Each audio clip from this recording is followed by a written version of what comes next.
Olá, queridos irmãos, que a bendita paz do nosso Senhor Jesus Cristo alcance a vida de todos vocês, irmão. É uma bênção falar com vocês aqui no meu canal para mais uma mensagem. E nesta mensagem são duas questões que nós vamos falar. Será que é justo Deus punir o pecador com o inferno? E como nós podemos fazer para não ir ao inferno? Fique até o fim desta mensagem e você será muito abençoado por ela, tá bom?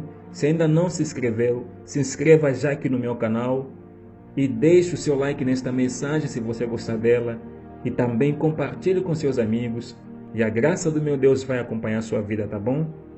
Então vamos lá, irmão. Olha, deixa eu dizer uma coisa para vocês, irmão. Não ir ao inferno é mais fácil do que você pensa. De fato, é mais fácil. Algumas pessoas acreditam que têm que obedecer os 10 mandamentos pela vida inteira para não ir ao inferno. Muitas pessoas pensam desta maneira. Outras pessoas acreditam que devem observar certos rituais a fim de não ir ao inferno. E ainda existem algumas pessoas que acreditam que não há nenhuma maneira que nós podemos saber com certeza se vamos ou não para o inferno. Mas eu digo algo, que nenhuma destas concepções são corretas. A Bíblia é muito clara sobre como uma pessoa pode evitar ir no inferno depois da sua morte. Mas afinal de contas, por que o inferno existe? E por que Deus envia algumas pessoas para lá? Talvez você faça essa pergunta consigo mesmo. Mas entenda uma coisa, irmão. A Bíblia nos diz que Deus preparou o inferno para o diabo e os anjos caídos depois de terem se rebelado contra Deus. E olha o que a Bíblia diz. Vem comigo na palavra de Deus. Mateus, capítulo 25, versículo 41. Ouça o que a Bíblia diz. Então ele se voltará para aqueles que estiverem à sua esquerda e dirá: fora daqui, malditos, para o fogo eterno, preparado para o diabo e os seus anjos.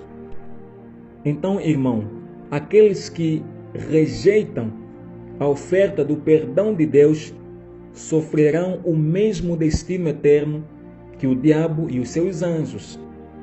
Mas por que isso? Mas por que é necessário o inferno? Todo pecado, de amado, no fim das contas, é cometida contra Deus. E uma vez que Deus é infinito e eterno, também somente uma pena infinita e eterna é suficiente. O inferno é um lugar onde as demandas do nosso Deus, que é santo e justo, são realizados. O inferno é onde Deus condena o pecado e todos aqueles que o rejeitam.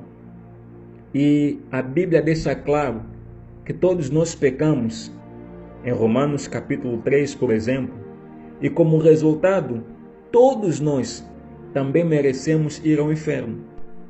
Mas afinal de contas, como podemos fazer para não ir ao inferno? Olha, queridos irmãos, uma vez que apenas uma punição infinita e eterna é suficiente, então também um preço infinito deve ser pago, entendeu? Quer dizer que Deus tornou-se um ser humano na pessoa de Jesus Cristo. Quer dizer, em Jesus Cristo, Deus habitou em nós e nos ensinou e nos curou. Mas essas coisas não foram a sua missão principal. Deus se tornou um ser humano para que Ele pudesse morrer por nós. Jesus, que é Deus em forma humana, morreu na cruz.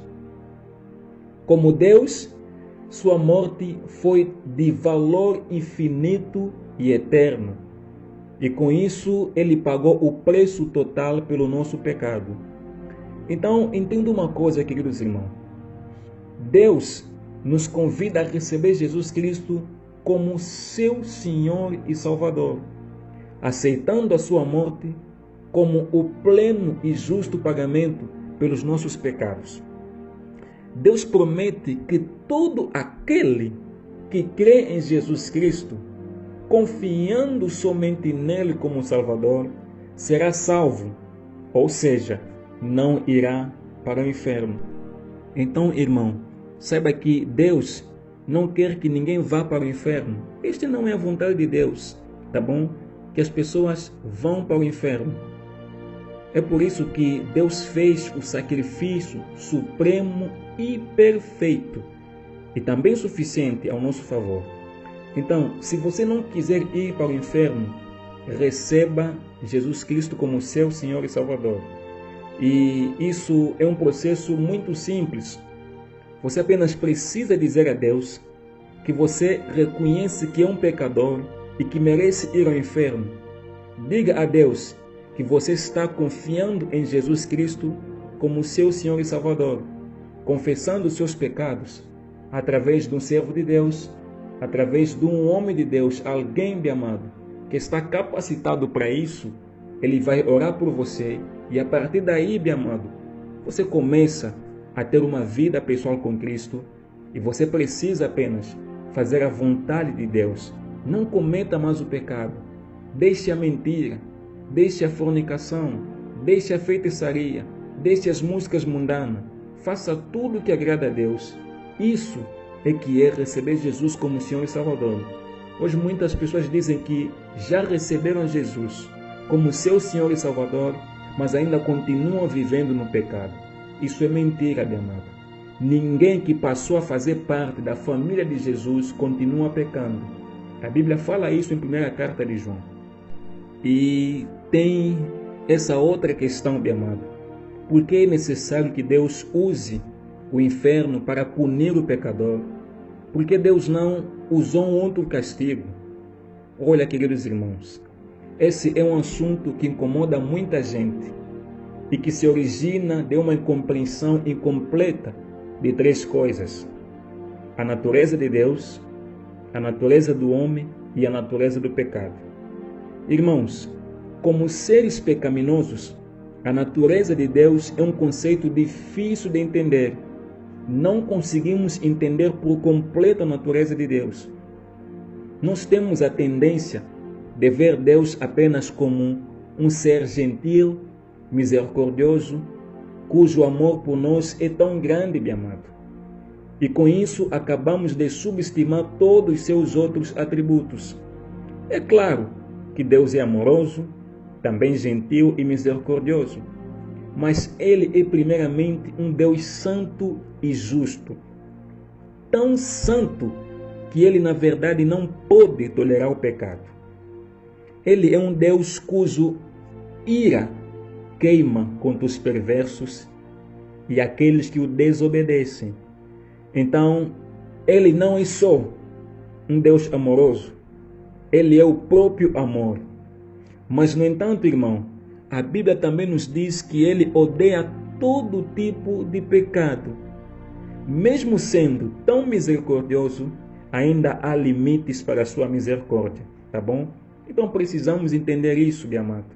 É uma coisa clara que hoje muitas pessoas não conseguem compreender, mas é preciso deixar claro que também a misericórdia de Deus tem limite, irmãos. E agora vem comigo na palavra de Deus, Lucas capítulo 16, 22 a 24. A Bíblia diz: finalmente o mendigo morreu e foi levado pelos anjos para a presença de Abraão. O rico também morreu e foi sepultado. No inferno, sofrendo, ele podia ver Lázaro de longe, com Abraão ao seu lado. Então clamou: Pai Abraão, tenha compaixão de mim. Mande Lázaro ao menos molhar a ponta do seu dedo e refrescar minha língua, pois estou sofrendo nestas chamas. Então, irmãos, tal como esse homem, todo pecador tem uma realização completa da sua miséria no inferno. Assim como uma consciência bem informada completamente ciente e sensível, a qual se torna o seu próprio termômetro, irmão. Essa é a experiência de tortura no inferno, uma alma bem ciente de seu pecado, juntamente com a consciência, continuamente a acusar, martelando constantemente, sem dar qualquer alívio. A culpa do pecado, de amado, ela produz vergonha e sentimentos de ódio e abominação contra si mesmo. Esse homem rico, que a Bíblia aqui fala, sabia que punição eterna por uma vida de pecado é justificada e merecida. Por isso, ele nunca protestou ou questionou o facto de que devia estar no inferno. Quer dizer, ele não questionou, não reclamou por estar sofrendo naquele lugar. Apenas pediu que colocassem algumas gotas de água na boca dele, porque ele estava com sede. E se você ler mais abaixo, ele pediu que Lázaro voltasse ao mundo para advertir os seus parentes que mudassem de vida para não ir para o inferno. Então ele não questionou, sabia que está ali por merecimento, mas apenas intercedeu pelos seus irmãos que ainda estavam vivendo no mundo, tá bom? Então é justo sim que Deus possa punir o pecador com o inferno, tá bom? Então se converta de verdade, entregue sua vida a Jesus, para que você não venha parar nesse local, tá bom? E se você gostou desta mensagem, Deus abençoe a sua vida. Se inscreva aqui no meu canal, compartilhe a mensagem com seus amigos e Deus abençoe a sua vida, em nome do seu Filho Cristo Jesus. Amém.